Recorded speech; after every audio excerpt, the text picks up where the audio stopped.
Tiempo, listo, ya está grabando. ¿Ya? A ver, ¿Comenzamos? Sí, chicos, comenzamos. Gracias. Ok. Bueno, entonces nos toca exponer a Anna Freud y vamos a comenzar dando unos pequeños datos biográficos. Y bueno, ok.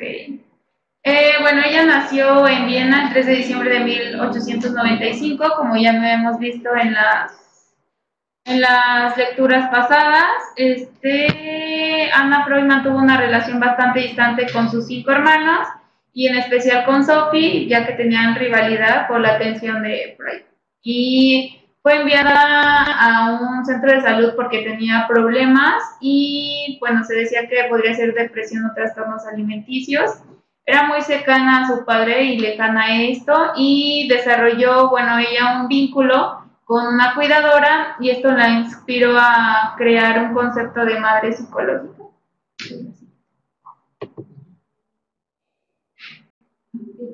después de terminar sus estudios secundarios en 1912 en el Liceo Cottage en Viena, completó su formación como profesora y trabajó como maestra con niños durante 5 años. Desde el principio de su formación, ella ya estaba trabajando con niños, hay que tener eso en cuenta. En 1922 ingresó en la Sociedad Psicoanalítica de Viena como psicoanalista de niños. En 1923 comenzó su propia práctica psicoanalítica con los niños. En 1935 se hizo cargo de la dirección del Instituto de Formación Psicoanalítica de Viena y el año siguiente publicó El yo y los mecanismos de defensa. Okay. Bueno, el más grande aporte de Anna Freud fueron los mecanismos de defensa y de que trabajó con niños. Ella amplió las ideas de su padre, o sea, siguió la misma teoría, solo que se enfocó a los niños. Y en 1938 Anna Freud y su familia huyeron de Austria y se fueron a Inglaterra. Y fundó la Guerra de Ámsterdam, en una institución que proporcionaba cuidados de crianza y unión a las víctimas más jóvenes de la guerra. Y Anna Freud pasó la última parte de su vida dando conferencias en los Estados Unidos y ella murió en Londres el 9 de octubre de 1982. Bueno, estos datos biográficos ya son un poco repetitivos porque pues ya los habíamos visto en las clases pasadas, pero ahora vamos a pasar a exponer los mecanismos de defensa. Y... ¿Quieres yo repito? Bueno. ¿Ok? Ajá. Mecanismos de defensa. El término mecanismos de defensa se emplea para describir las luchas del yo contra ideas o afectos dolorosos insoportables. Es como para poder soportar la ansiedad o el estrés. Sirven para la protección del yo contra las exigencias instintivas del mundo externo y sin duda es un proceso psicológico automático que protege al individuo de la ansiedad, como ya había dicho, y de la conciencia o peligros externos. Y los mecanismos de defensa mediatizan la reacción del individuo ante los conflictos emocionales y las amenazas. Bueno, ahora hicimos como un cuadro donde se explican los mecanismos de defensa y en cada uno vamos a irlos explicando uno por uno y se va a ir dando un ejemplo. La represión. Este mecanismo de defensa consiste en rechazar de la conciencia todo aquello que resultó doloroso y el individuo se enfrenta a conflictos emocionales y amenazas de su mundo interno y lo expulsa. Y bueno, ya un ejemplo de esos de la represión es, por ejemplo, una violación en una chava, o sea, de chiquita, de grande, o sea, de que lo olvide. O sea, ahí se dio la represión y ya.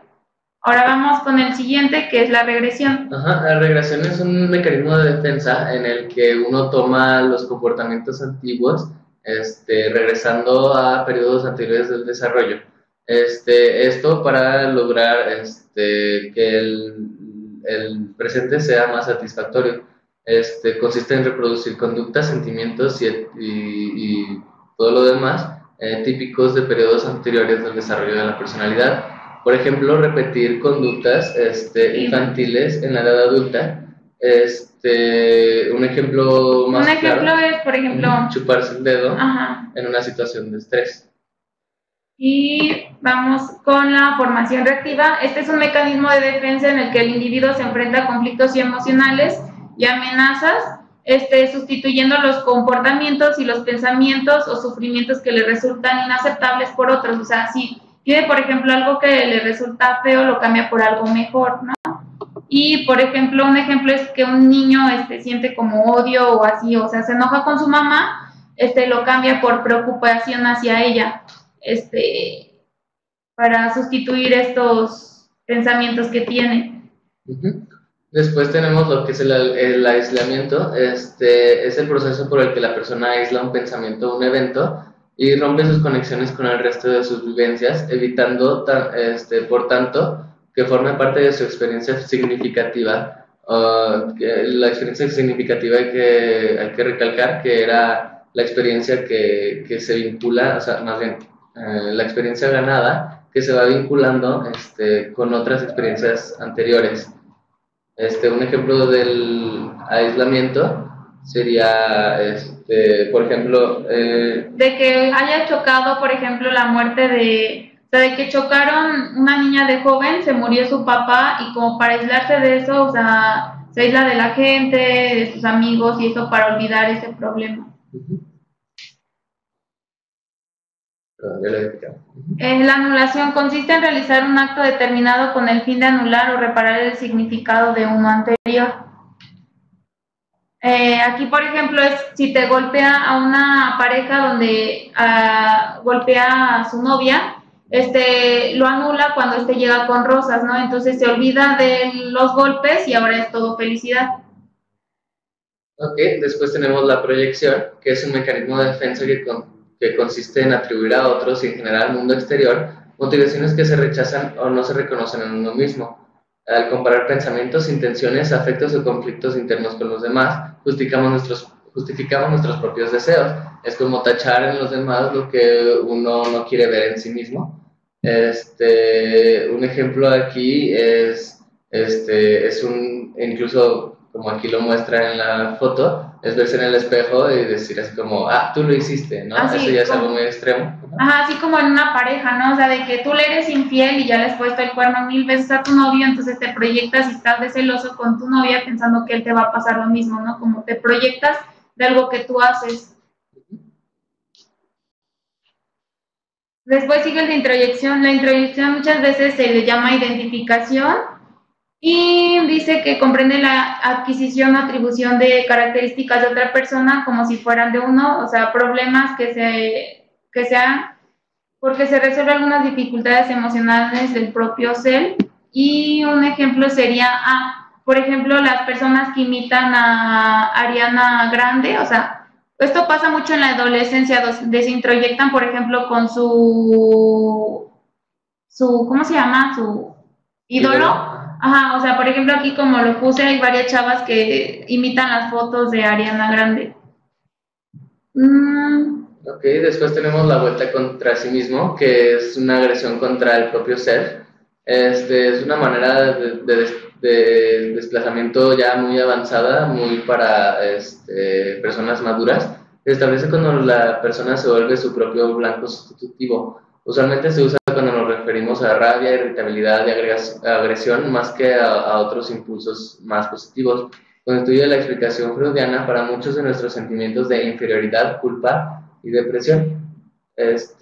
Un efecto sería, por ejemplo, cortarse, hacerse vomitar para reducir el peso, e incluso, no sé, enojarse consigo mismo y ya cállate a ti mismo y mantenerse. Sí, es como dañarte a ti mismo, o sea, como por ejemplo en la bulimia que se provocan el vómito o no comer y cortarse como para dañarse y es un mecanismo pues para sobrevivir a la ansiedad.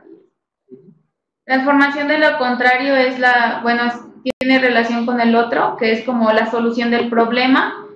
Por ejemplo, si eres muy ordenada, desordenada, ahora se hacen ordenados o así, o sea, si estaban muy gorditos, por ejemplo, en un caso de un trastorno, se van ahora al otro extremo donde ya están muy delgados. Incluso desnutridos, ¿no? Y no se regresa.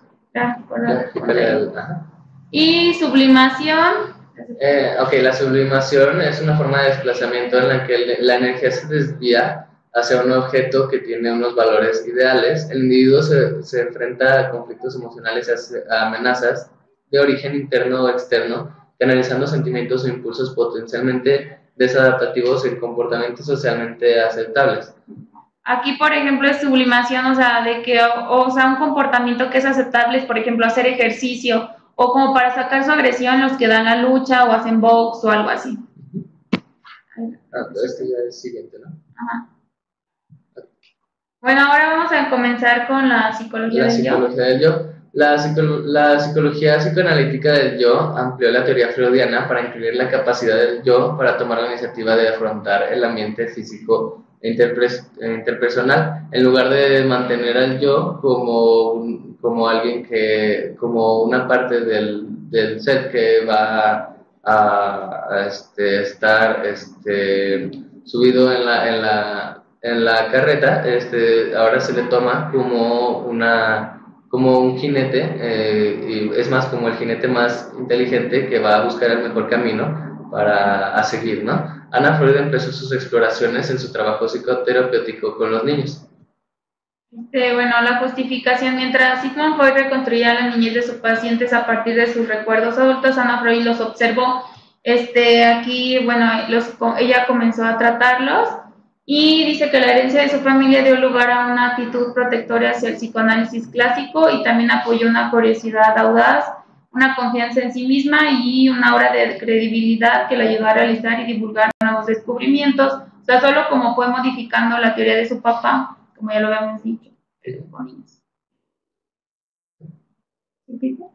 Ok, la primera contribución de Ana Freud fue en 1922, y fue una extensión del análisis de la fantasía de la paliza, con una diferencia importante respecto al trabajo de su padre. Se menciona que es casi seguro que la paciente que Ana describe es ella misma, porque revela algunas de las experiencias personales en que Ana Freud basó su método terapéutico para trabajar con los niños. Bueno, aquí una imagen. Se dice que Ana Freud, viene el siguiente. Okay, así sí, se dice que durante la adultez de Ana, ella actuó como Antígona de un Edipo envejecido que era Freud. En las obras de Sófocles se describe que había que Edipo tenía una hija que le era completamente fiel, y Freud la comparaba con ella en algunas de sus cartas. Y ella comenzó a trabajar como su emisaria ante las sociedades psicoanalíticas del mundo, cuando presentaba sus trabajos, porque Freud no podía hablar por las prótesis diseñadas para reemplazar su tejido oral extirpado. Los temas centrales de devoción, protección e innovación realmente. Ana centró toda su vida en una persona y se concentró en lo intelectual y lo emocional en su relación con su padre, y mantuvo un enfoque comprensiblemente protector y conservador de su teoría. Sí, como su papá, o sea, siempre fueron muy apegados a la teoría psicoanalítica, como dicen estos. Ella siguió como sus pasos. Y la ampliación del ámbito del análisis, los problemas de los pequeños pacientes, dice que ella extendió la técnica psicoanalítico de los sucesos de la niñez en los adultos, y los pequeños pacientes suelen ser espíritus libres, exuberantes, pero índoles para la asociación libre. Lo que decía, ella decía que los niños no podían tener como la asociación libre como el adulto, o sea, por eso algunos otros autores utilizaron como la técnica del juego. Y la niñez implica el desarrollo cognitivo, emocional y conductual, y decía que hizo como unas fases para hacer al niño analizable. Sí, esto fue uno de los primeros cambios que hace, que es en los pasos a seguir durante la terapia. Ella dice que debe haber una prolongada fase de preparación en la que se construyeron una relación recíproca antes de empezar con su trabajo analítico. También añadió un procedimiento de evaluación metapsicológica basado en la observación directa del niño y los informes de otras personas que pudieran observar las interacciones familiares del niño lo que va un poco más alejado de la teoría de Klein, que era acerca bueno, explorar todo esto en base solamente del juego. Ella sí toma en cuenta también lo que hablan sus padres y lo que habla el niño en sí.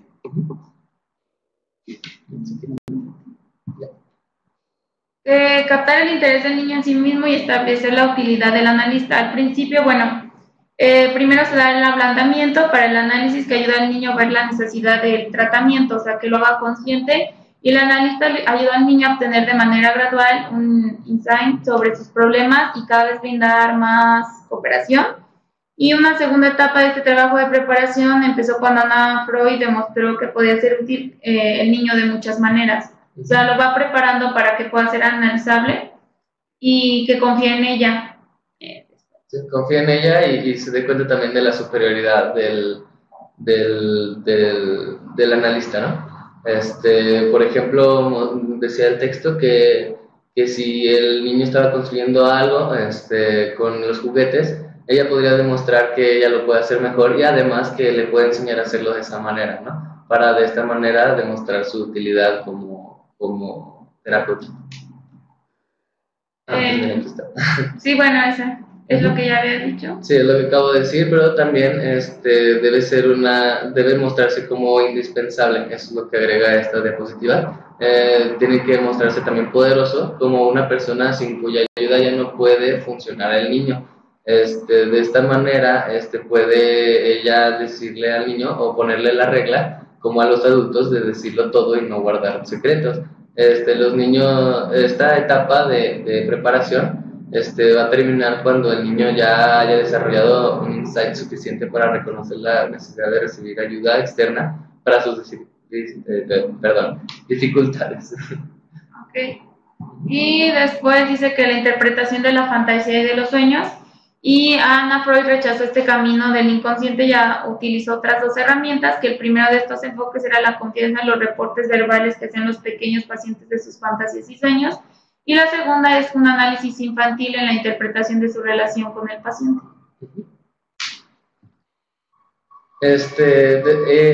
Nos habla sobre el delicado equilibrio que tiene la permisividad y la autoridad. La neurosis infantil no se limita a los conflictos entre el ello y yo y super yo, sino que incluye las influencias del ambiente que generan distorsión. Esto se refiere a que en sí el yo y el super yo de los niños no son débiles solo en virtud del conflicto inconsciente o de lo que le haya sucedido en sus otras etapas de su desarrollo, sino también como resultado de la falta de maduración y también a que todavía siguen siendo muy, más bien, sí, o sea, se mantienen como conforme a la situación actual, a su propia situación actual, ¿ok? El producto teórico de Anna Freud fueron nuevos significados. Perdón, pero yo creo, para conceptos perdón que te interrumpa, pero a lo mejor ahí tendría que ver con que son más maleables aún, con que tienen plasticidad, ándale, flexibilidad. Sí, muchas gracias. Sí, no encontraba la idea. Gracias. Bueno, obviamente de las teorías de Anna Freud se toma un producto teórico que son nuevos significados para conceptos analíticos y familiares. Su trabajo inicial con esta técnica sentó las bases para nuevas e importantes áreas que no solo prometían establecer en el análisis infantil como una rama especial e independiente del psicoanálisis, sino que también abrió la puerta para modificaciones esenciales de la teoría clásica. Ajá. La alianza terapéutica es uno de los conceptos que amplió y lo amplió con el respeto y la confianza. Rechaza métodos usuales de asociación libre, interpretación de los sueños y el análisis de la transferencia en el análisis infantil. El analista se presenta como una persona importante. Sí. Dice, la valoración metapsicológica es el perfil metapsicológico, es una forma de psicoanálisis que organiza toda la información obtenida sobre un paciente durante la evaluación y abarca un significado dinámico de un evento psicológico, de un punto de vista genético, y lo económico, el punto de vista estructural, el punto de vista adaptativo y metapsicológico, Y la importancia de este es triple, es estandarizado, requiere un encargado observador y conocedor de su vida. Se usa la teoría psicoanalítica del desarrollo y la teoría de la pulsión y la teoría del yo para deducir significado metapsicológico. Ok, la importancia de la realidad social contemporánea. El analista debe reconocer que, a diferencia de los adultos, los niños dependen y reciben mayor influencia de su realidad externa actual. Como decía Juliana, son más maleables y su neuroplasticidad es mayor, ¿no? Los niños pueden ser alterados en gran medida por sus relaciones presentes en la realidad actual. Okay. El dominio de las tareas de la vida en líneas temporales del desarrollo es la observación de la manera en la que yo domina los problemas causados por la vida, las líneas temporales del desarrollo, la secuencia del desarrollo y las interacciones del ello y del yo.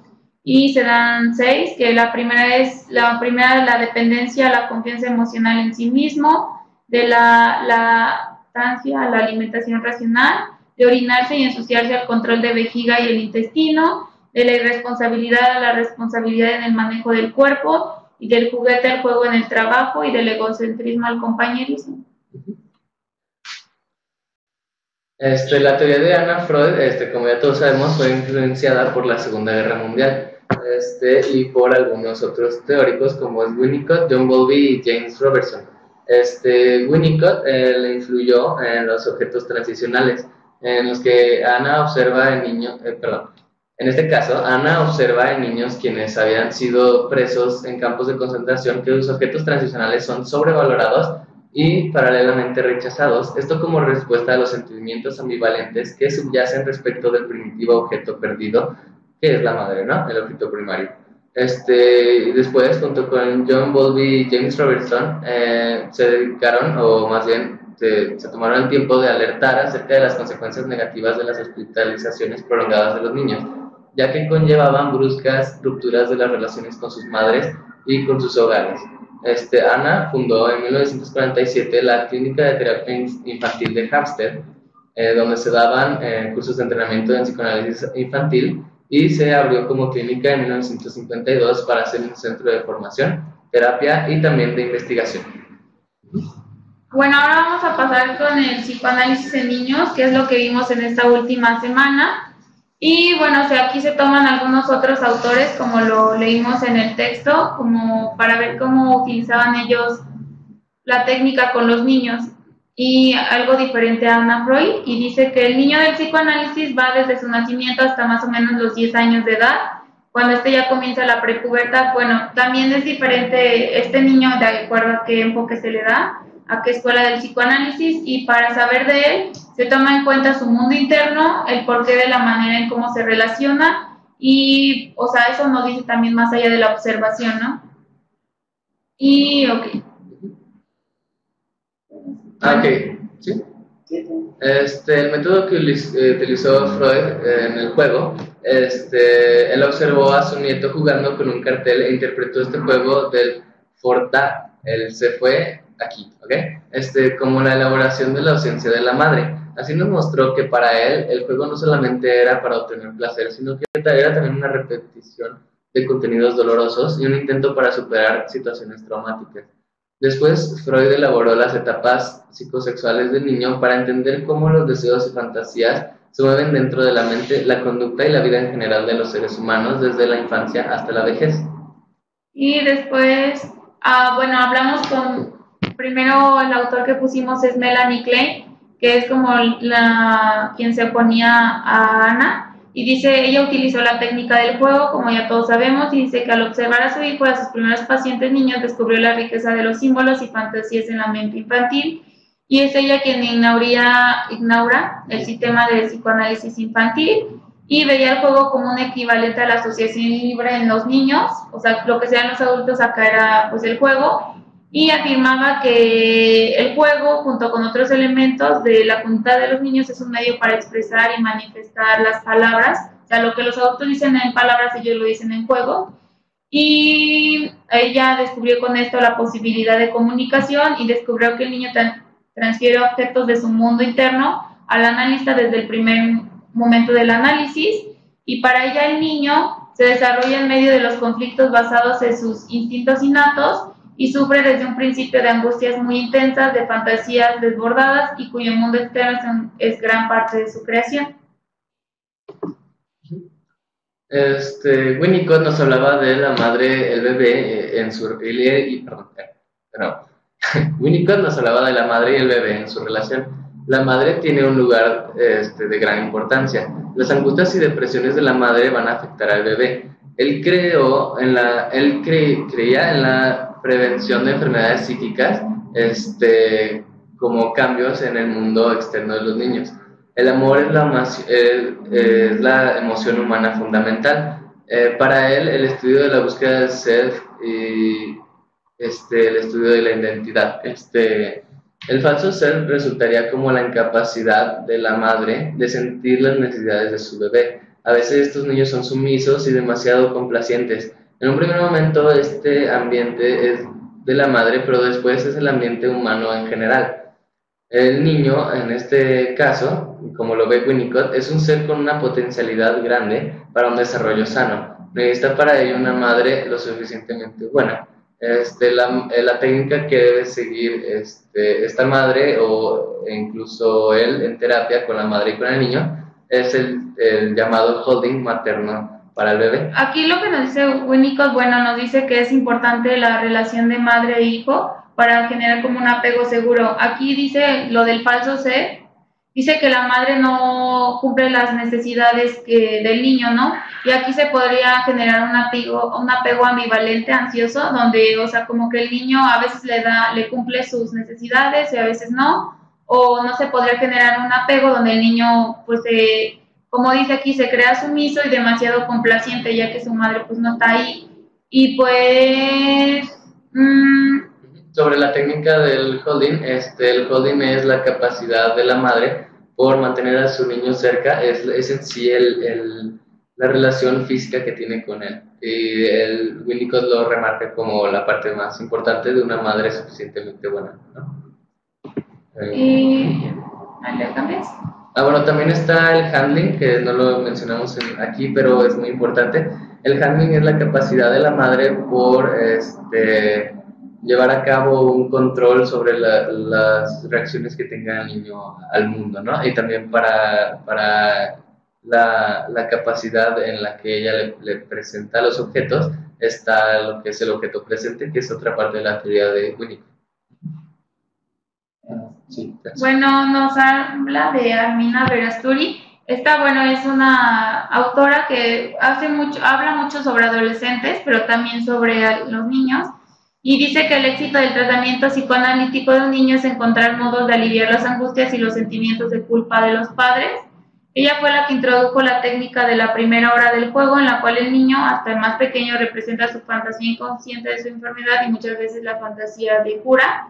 Se dedicó a estudiar las familias de los niños, las relaciones de pareja en los padres entre sí con el niño y la posición del paciente, y también en el grupo, y la importancia del rol de los padres en la enfermedad de sus hijos. No les pedía que tomaran medidas para introducir cambios conscientes en su conducta. O sea, por ejemplo, si el padre ya estaban conscientes de que ellos estaban mal, no quería que cambiaran esto para que no cambiaran la conducta en su hijo. Y ella tenía el concepto de niño es que es importante los cambios en el ambiente para ayudar al niño, y la enfermedad del niño la atribuían en gran parte a problemas inconscientes de los padres. Y los padres deben de tomar un tratamiento psicoanalítico aparte. Ella nos habla mucho de, como había dicho, de adolescentes. De hecho, la estamos viendo como una de las autoras principales en Desarrollo 2.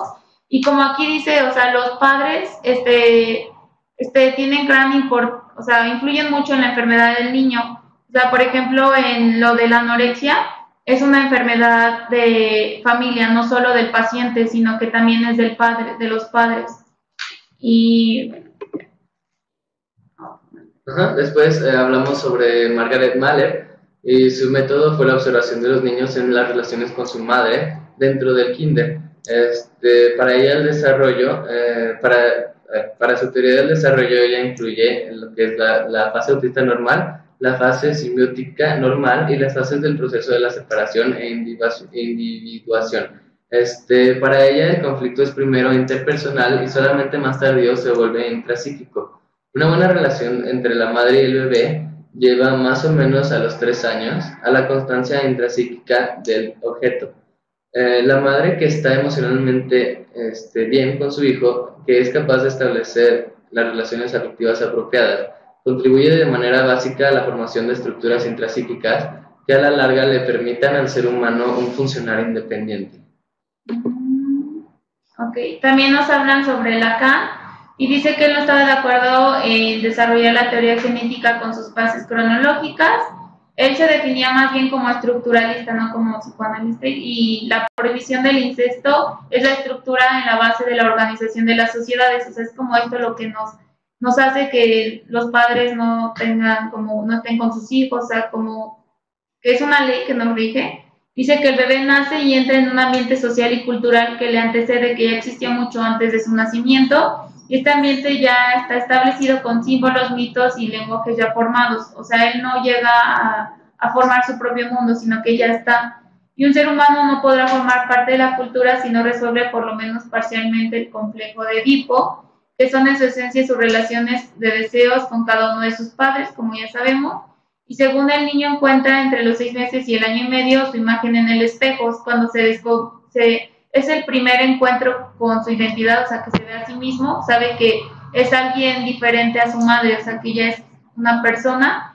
Y antes de el niño no pudo vivir a su cuerpo, sino, o sea, se percibía en partes, y la imagen de él mismo en el espejo es una experiencia de que lo unifica a todas las partes de su cuerpo y que es alguien diferente a su madre. Y la relación madre-hijo es una relación dual, solamente relaciones mediadas por un tercero representado como el padre, hacen que el niño tome su lugar en la estructura de la familia y más tarde en la estructura de la sociedad. Y el lenguaje es una sustitución simbólica que se puede nombrar a una persona o una cosa en su ausencia. Y bueno. Tenemos el siguiente caso, el caso clínico, que es sobre Samuel, que es un niño de 8 años de edad que fue hospitalizado aparentemente por un cuadro de ansiedad. Expone claramente la sintomatología de una psicosis infantil. El proceso de evaluación indica un cuadro psicótico infantil, presencia de fobias arcaicas, terrores sin nombre y desestructuración de la organización lingüística. Su sintomatología refiere manifestaciones somáticas, una sensación constante de amenazas externas a su juicio de realidad y sensaciones de despersonalización y desbordamientos de su pensamiento. Sobre el caso de Samuel, cabe mencionar que durante el proceso de hospitalización y recursos, los padres no concretaron la asistencia terapéutica ni la posibilidad de brindar un espacio analítico para la comprensión de la lógica y significado del evento traumático y la fantasía desorganizadora de la pérdida paterna.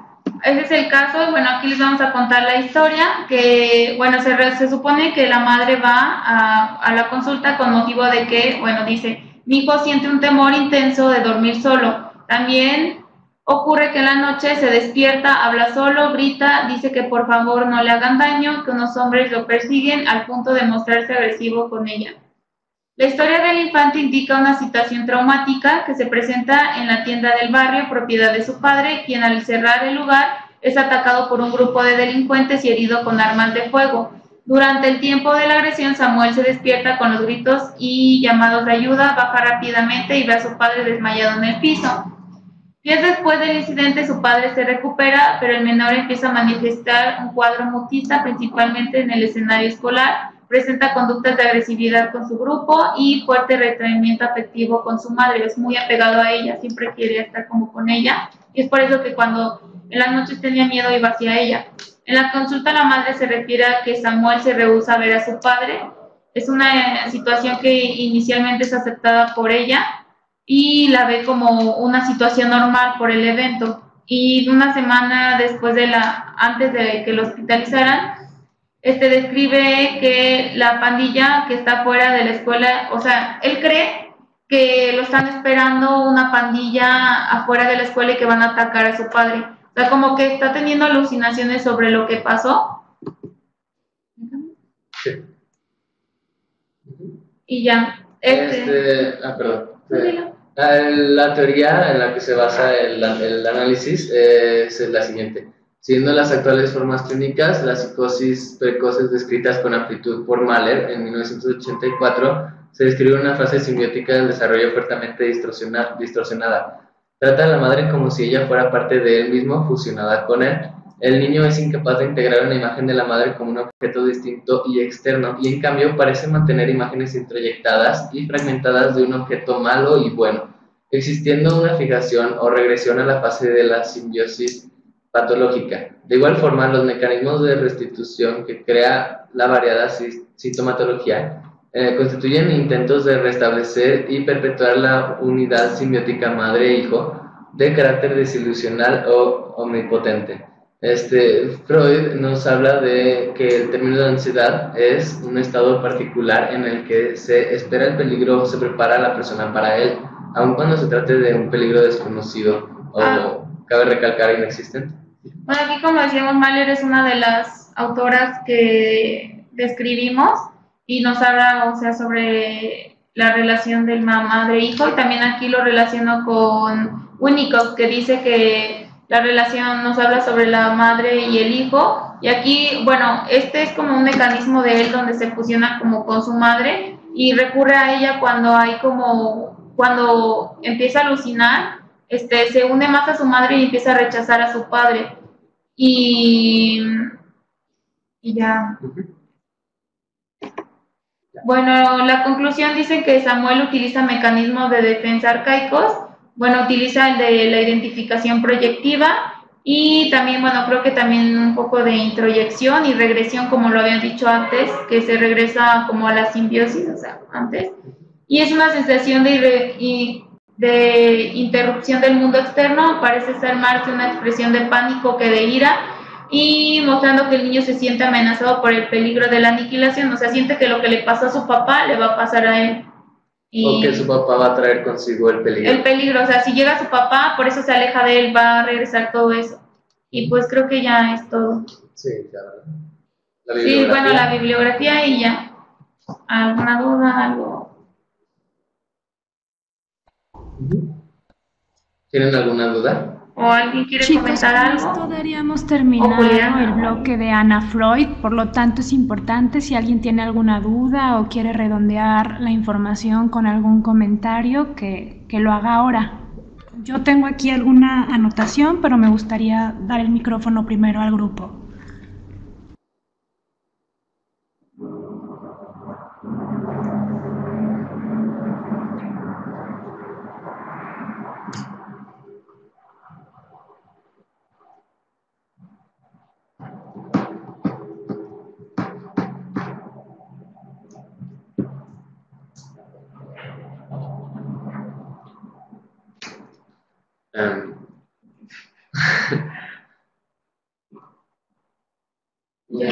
Se ve cómo nos volteáramos a ver en las cámaras.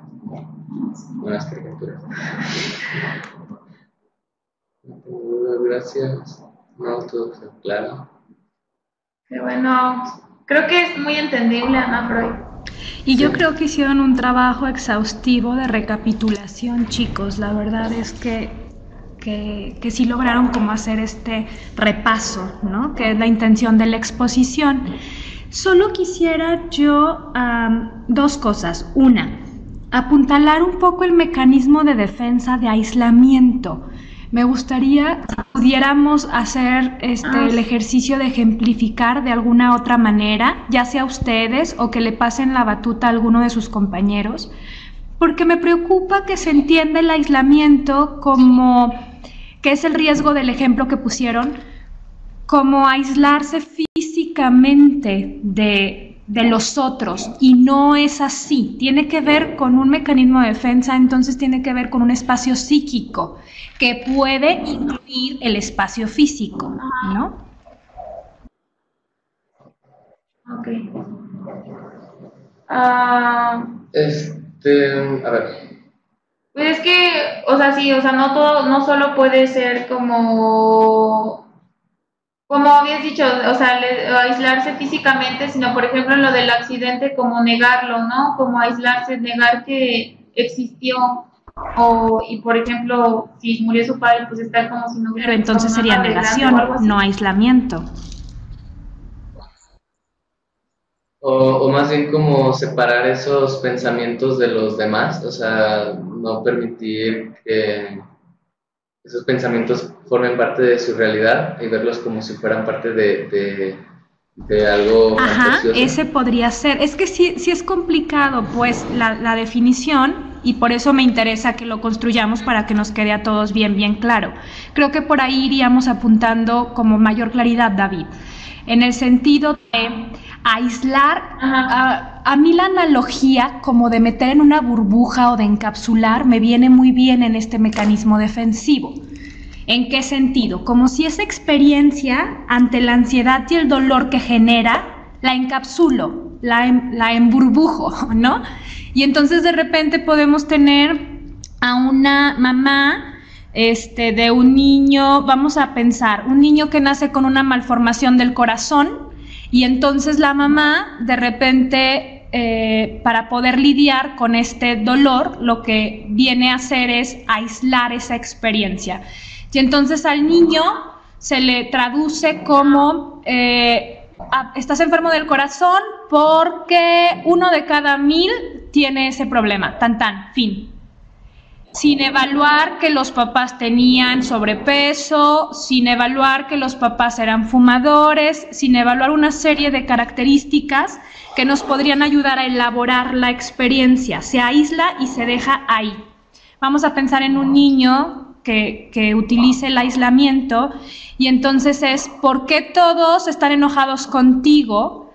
Pues porque son enojones. ¿Pero por qué son enojones? Pues porque son enojones y ya, sin posibilidad de conectar con lo otro. Entonces el evento, el pensamiento queda aislado de las demás vivencias, y entonces se evita que genere una experiencia significativa y un aprendizaje. Simplemente lo encapsula para que no duela. Sí, incluso para no ser responsable de la situación, ¿no? Para perder esa responsabilidad. Sí, porque no está pudiendo elaborar, entonces lo deja ahí como estático, como, ¿y eso por qué pasó? Eso es otra historia, ¿no? Tan tan. Sí. Sí, como negar, por ejemplo, lo del accidente, a lo mejor negar eso. Lo que me preocupa es que utilices negar, porque entonces te voy a decir, Majo, es negación. Te estoy viendo como... Ah, ok. Más bien como no mencionar la parte en la que, pues no sé, la responsabilidad de los padres que iba en exceso de velocidad, o que iba tomado, o que iba... Y entonces tú le preguntas, oye, ¿cómo te afectó el accidente de tus padres? No, no me afectó, pues son cosas que pasan, ¿no? O sea, pues obviamente me dolió, pues, pero pues son cosas que pasan y ya, tan, pues a lo que sigue, yo estoy viva y va. ¿Sí queda más claro? Okay. Ok, ya. Ok. Sí, ya. Y por último, sí, claro, apuntalar aquí en esta revisión que hace de otros autores el material. Yo les decía, vamos a contextualizar, porque ahorita con Anna Freud se hace esta contextualización y se retoman a otros autores, precisamente porque Anna Freud es una de las pioneras en cuanto a análisis de niños se refiere. Ajá, entonces la personalidad vista desde los primeros momentos viene a darse con ella. Realmente ella logra bajar esta teorización que había hecho su padre a edades más tempranas de una manera como práctica, aplicable, que ese es su gran aporte. Y por eso está conectada con Klein, muy a su pesar, ¿no? Con Winnicott, con toda esta serie de autores que vienen a apuntalarnos desde ahí a cómo se va generando, moldeando esta personalidad. En el último bloque nos queda Lacan, que ya por ahí nos dieron una pincelada, que es un psicoanalista post-freudiano y que viene a cuestionar también y a tener toda una manera muy peculiar de acercarse al estudio de la personalidad, y con esto vamos a cerrar nuestra asignatura, que es algo que por ahí cuestionaban en el foro de esta semana y me parece importante señalar.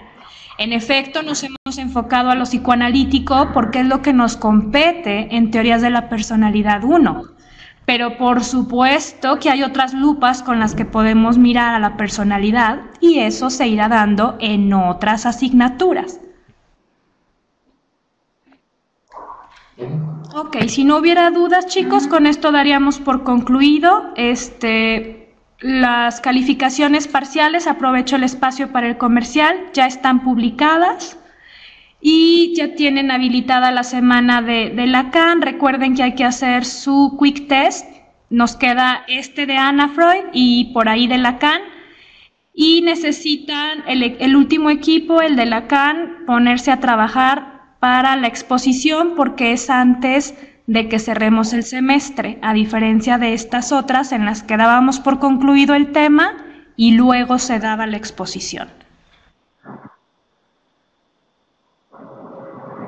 Muchísimas gracias, chicos, un gran esfuerzo y de mi parte sería todo. A ti. Gracias. Hasta luego. Bye.